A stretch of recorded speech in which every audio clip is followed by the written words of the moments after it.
গেছে বুলেটটা। তো এটা মানে ম্যাসিভ ব্রেন ইনজুরি বলতে যা বোঝায় সেটাই।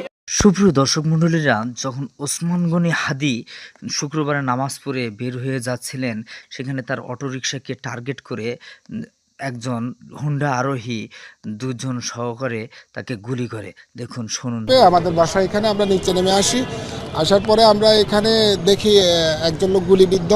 উনি রিস্কায় ছিলেন, দুইজন আরোহী ছিলেন এবং একটা মোটরসাইকেল এখান থেকে গুলি করে চলে গেছে। দুজনকে, একজনের ছিল হেলমেট পরা, আরেকজনের দিকে একটা দাগ আছে।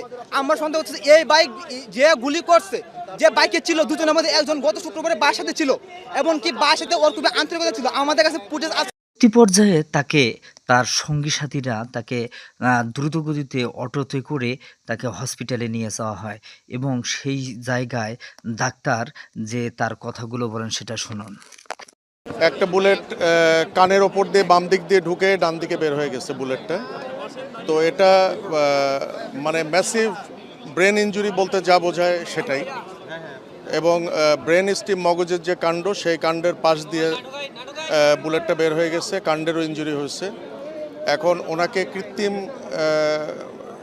শ্বাস প্রশ্বাসের মাধ্যমে ওনাকে আমরা বাঁচিয়ে রাখছি। তবে আসার কথা যেটা, যে সাইন অফ লাইফ যেটা বলে, জীবনের চিহ্ন, এটা ওনার ভেতরে এখনো আছে।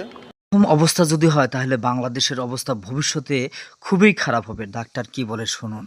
গুলিটা খুলে রেখে দিচ্ছি বাম দিকে, কারণ বাম দিকে হলো এক্সিট উন্ড, ওখানে মগজ বেশি ক্ষতিগ্রস্ত হয়েছে। ওইদিকে আমরা খুলিটা খুলে রেখে দিচ্ছি। ডুরার যে ম্যানেজমেন্ট সেগুলো করছি, মগজ থেকে পানি বের করে দিয়ে মগজের চাপ কমায় দেওয়ার যে ব্যবস্থা সেগুলো আমরা করছি। আমাদের পক্ষে যতটুকু করা সম্ভব আমরা করছি, কিন্তু বেসিকলি ওনার অবস্থা খুবই ক্রিটিক্যাল। তাকে দেখার জন্য হাজার হাজার মানুষ সেই ঢাকা মেডিকেল কলেজের সামনে ভিড় করতেছে এবং তার যে সুস্থতা সবাই কামনা তার করতেছে। সত্যের পক্ষে, ন্যায়ের পক্ষে ভয়েসকে রাইজ এটাকে অবনমিত করার জন্য তারা তার উপরে সন্ত্রাসীমূলক হত্যাযজ্ঞ চালিয়েছে। সেনাবাহিনীও সেখানে অত্যন্ত সুন্দরভাবে ডিউটি করতেছে।